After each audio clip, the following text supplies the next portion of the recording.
done stepped in the game? At point blank range, who done stepped in the game? At point blank range, who done stepped in the game? Stepped in the game, stepped in the game.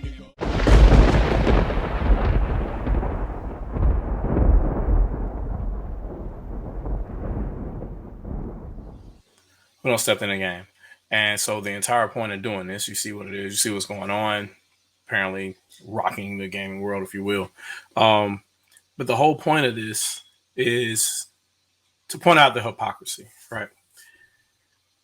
Gaming press in 2011 kept asking what this giant screen was for Wii U, and is it an add-on for the Wii and all this other kind of stuff. And now we perfectly understand what SteamDeck is, and we don't have any magical questions like, is it an add-on to the PC? Is it an add-on to Steam machines? Who is this for? None of that kind of foolishness is happening. And now we're getting even the tech excuses happening now. So now we have, oh, well, sub HD is okay. We're doing, 800p, and, sub 60 frames per second is okay. Look at the kind of games it's running, blah, blah, blah, blah. But the whole point was, no matter what game it was on Switch, you would say, hey, well, it's running less than 60 frames per second, and that's unacceptable in 2017, 2018, 2019, 2020, 2021. Now it's 2022, and 30 frames per second is acceptable because this is such a high demanding game, if you will. The whole point is none of these excuses, none of these all of a sudden, you know what I mean, whataboutisms, or, well, look at it and look at how the small form factor that it is. Switch is 11 watts. This is anywhere between 11 to 35, depending on what mode you have it in and how it's plugged up. Switch is 11 watts all the time. Switch the SoC was developed in late 2015, and it wasn't beat until Apple in late 2016 with their latest iPhone that just came out, right? It took $1 trillion company to outdo what NVIDIA did at 11 watts. And nobody could give Nintendo credit for that because it was a Nintendo box. That's exactly what it is. So now that it's a Steam box and you can log into Steam and it's not a Nintendo box, now all of a sudden magically we have these issues. And I hear all the different statements. Oh, well, you're just a hater and you don't own this. And I had one guy tell me that you were obviously born after the Game Boy and all this. I'm like, bruh, I've been around well before Game Boy. And screenshot a picture of my Game Boy currently sitting on my counter over there with my Game Boy mug. But it's just weird that now all of a sudden gaming press has all the answers. They're not confused and talking about, oh, well, is this gonna be they have all the excuses. In all the reviews, they're like, well, it's kind of a janky mess, but it's okay for these kind of people. That was never the thing when the Wii U was announced. That was never the thing when the Wii U was first reviewed. That was never the thing when the Switch came out. That was never the thing when the Switch was first reviewed. The first thing they try to do is say, well, you got 32 gigs of storage, and that's not enough for these modern games, and completely ignore the fact that it supported, SD cards for expansion, all that kind of stuff. Completely ignore the fact that the Wii U supported any external drive you want to stick to it up to 2 terabytes back then, which is still well more than what you will ever need for that system through the life of that system from 2012 to 2017. And here we go now. Now we've got all these excuses. Well, it has an SSD. Nope, it doesn't have a SSD. It has NAND flash unless you buy the more expensive version of it. So if you're talking about NVMe and all the advantages of that, you only get that if you buy the more expensive version of the Steam Deck. Otherwise, you're dealing with NAND, the same thing that the Switch has. So all these excuses are hilarious to me. And then we go, oh, well, you could just emulate all Nintendo's games and all this. I'm like, yeah, but you could also emulate them or just hack the Switch and then do whatever you wanted to, or hack the Wii U and play all the Nintendo games on that as well. If you just wanted to be the quote unquote pirate and, get all the free games and whatnot, you don't really need to emulate it to do that. That's, so all the excuses are really kind of thrown out the window. At this point, it is clear allegiance. And I don't know how else to point this out other than the fact that now we've backpedaled on resolution being a thing, because you're like, oh, well, it's sub 1080p, that's unacceptable. We've backpedaled on 60 frames per second and saying, hey, well, it's unplayable or unacceptable in 2022, year of our Lord 2022, to be playing games at 30 frames per second. And here we sit making excuses for it right now. Because why? Because it's a non-Nintendo box putting this out. And it's not just a non-Nintendo box, it's a non-Nintendo box that has enough brand recognition where it could possibly put a dent in what Nintendo is doing. That's the thing, because there were a couple of PC elitists out there talking about look at the Aya Neo, but we know that those type of boxes are they're niche and they're never going to carve out to be whatever. They're for those idiots specifically, not calling all of them idiots, but just saying those people specifically that want to do anything but buy Nintendo's box. They can go get that and then go emulate those games and then play all their Steam games on it or whatever they want to do. The problem I have with this is this would be an amazing system that would blow the Switch out of the water, like no ifs, ands, or buts in every facet with regards to gaming.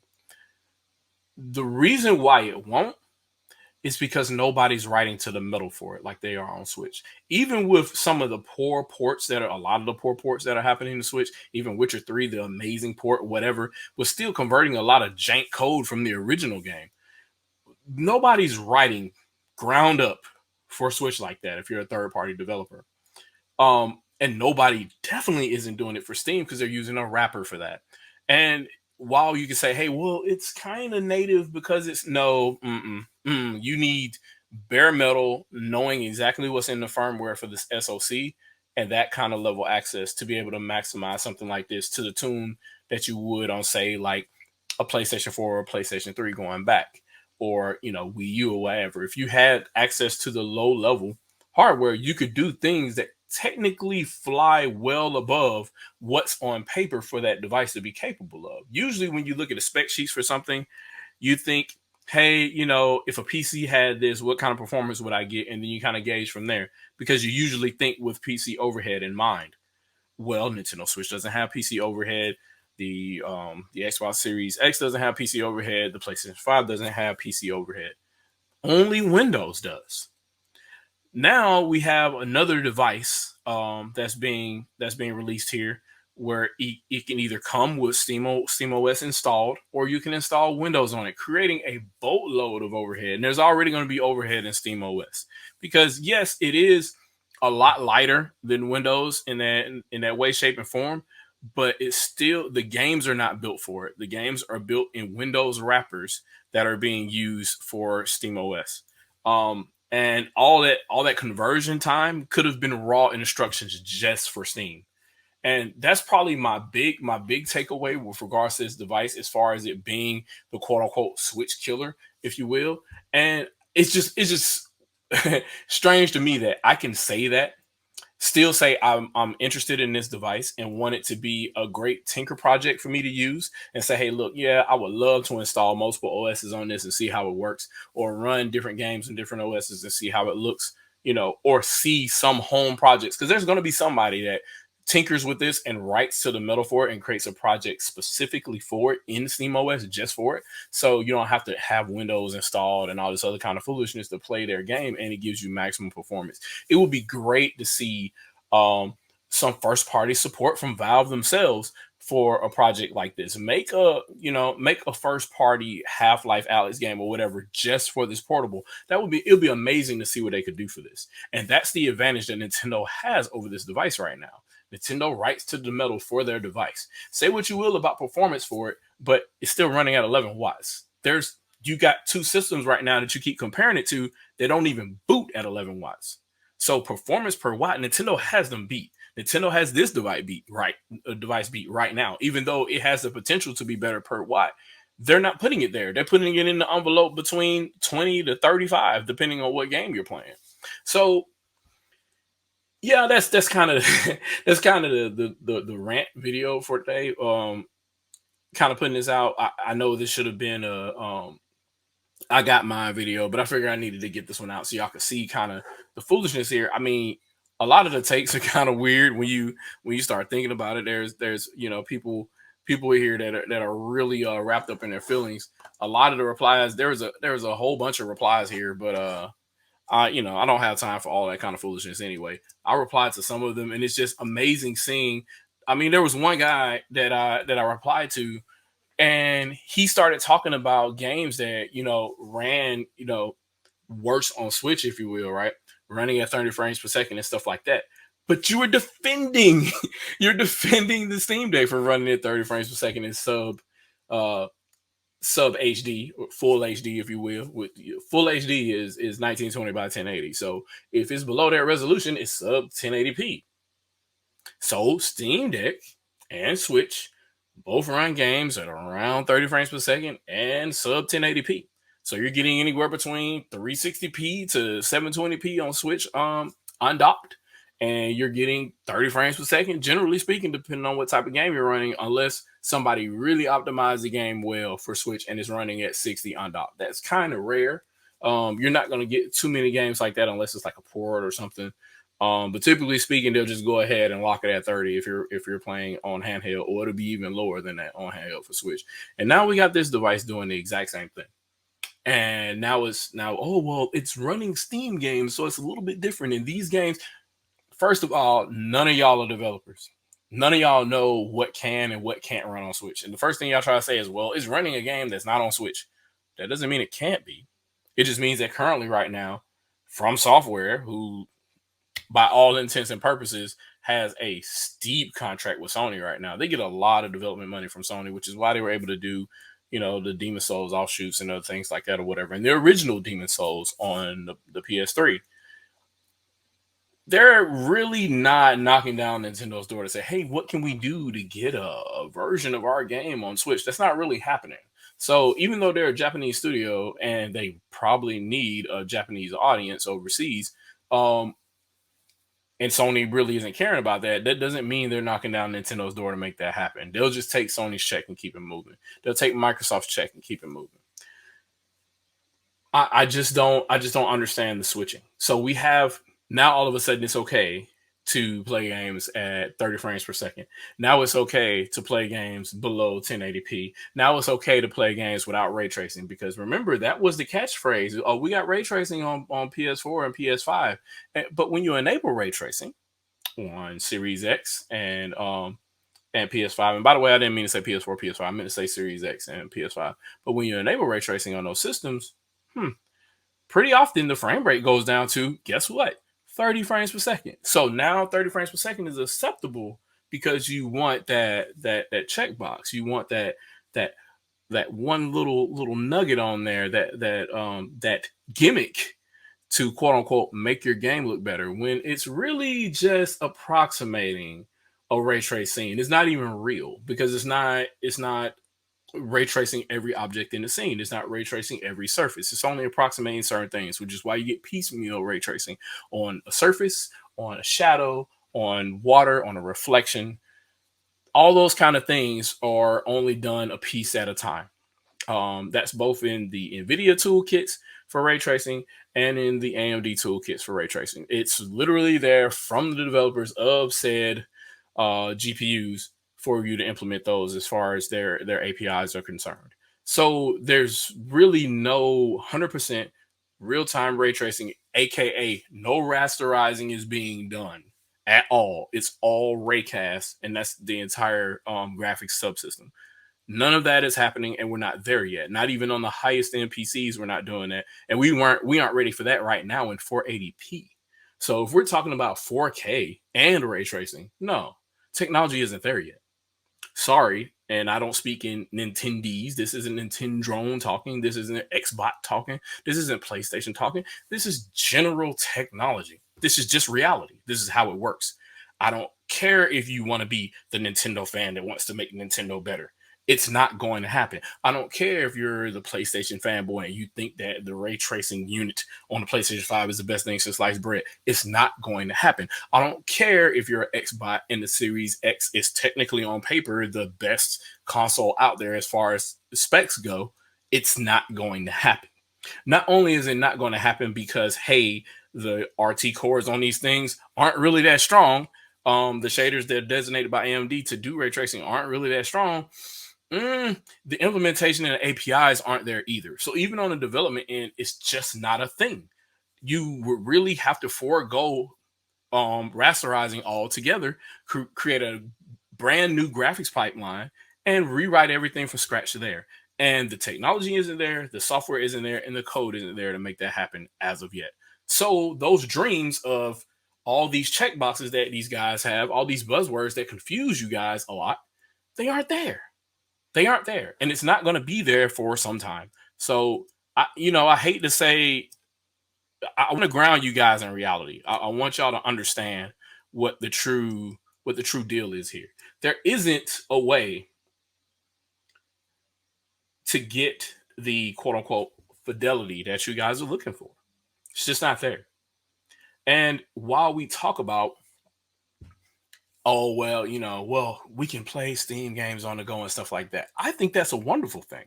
That's perfect for the individual that's tired of sitting in front of their computer, clicking and dragging, or they hooking up their Xbox controller, whatever, blah, blah, blah. You don't need that anymore. Now you got this little guy, and you can hook it up to a TV if you want to play a Steam game in another room. You don't have to lug a PC into a whole nother room or cast it across your house and do all these weird setups. You can just take this guy to whatever TV you want or whatever dock you already have set up for it, pop it in, and play your Steam library. That's amazing on its own, just that. All this other stuff talking about what you're going to do, and this other thing here I see currently now that Switch 2 is trending because of some other information that came out, but I'll talk about that in another video, talking about the new chipset and obviously DLSS and stuff like that, but which is a foregone conclusion, but we'll talk about that in another video. But this here is what's so funny to me. It breaks so many brains for me to tell people that. I had an entire call that I started, my first Twitter Spaces call, as a result of being on somebody else's call and me telling them, hey, look, all these consoles have tablet CPUs. They're all low clocked, low wattage CPUs. So the GPUs can be higher wattage and have more focus on that since it's a game machine. They did not want to accept that. They want to accept the fact that, well, it's my console and I think it's stronger, so therefore it has desktop parts because it has to be high end to be in here. No, it's an embedded system. That means it has embedded parts. That GPU isn't something that somebody took out of a high-end machine and plopped in your console. It's one entire chipset, one entire substrate with a whole bunch of embedded chips on it. And not console manufacturers, but GPU manufacturers and CPU manufacturers make them all the time. Old chips that used to be in consoles or in high-end PCs and whatnot, guess where they are? They're in your routers, they're in your switches, they're in your printers. They're, in some cases, if they're really, really old, they're in your keyboards. All those old chips are being reused in other stuff for newer products that basically are being upgraded with the oldest tech for a, how can I say this, a lower class priority. You would take, hey, the latest chip, whatever, die shrink it down as small as you can, and now it goes in this device instead of making a brand new one for this device, or in your headphones, or any other thing, any other kind of chipset you want to put in. It could go in a controller. Who knows? But they die shrink all that stuff all the time because they don't want to lose money on the initial investment on creating that chipset to begin with. And until more gamers understand that, also, by the way, this was not a shot at Skill Up on Twitter, by the way. This entire Twitter response was to point out the hypocrisy of gaming media in general. Not Skill Up, but every reviewer that I saw reviewing this thing, every person in gaming press that magically had excuses, but they didn't have those same excuses for Switch when it came out. That's what this was about. So this was an attack at him, and I made sure to point that out to a bunch of people that responded in this thread specifically. And I think it's hilarious. This one little part down here that I have down here talking about gaming press when asked why they didn't act the same way when Switch launched. Yeah, DJ Pooh. That was different. Hey, that was different. So why does the bashing only apply to Nintendo, and why do all the excuses apply to non-Nintendo hardware? We all of a sudden now have an affinity to play 30 frames per second games, when in 2017 we were shitting on that. Help me understand. So, we do what we do, and it is what it is. And that's all I got at this point, man. Y'all, I'll holler at y'all. Do you play games to have fun or to impress other people?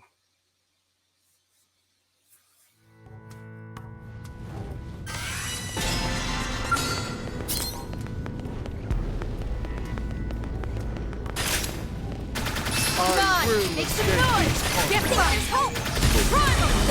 Shield wall! You will die Prepare your war! Ready on it! Crew 3 men! Hoorah! The awesome dance!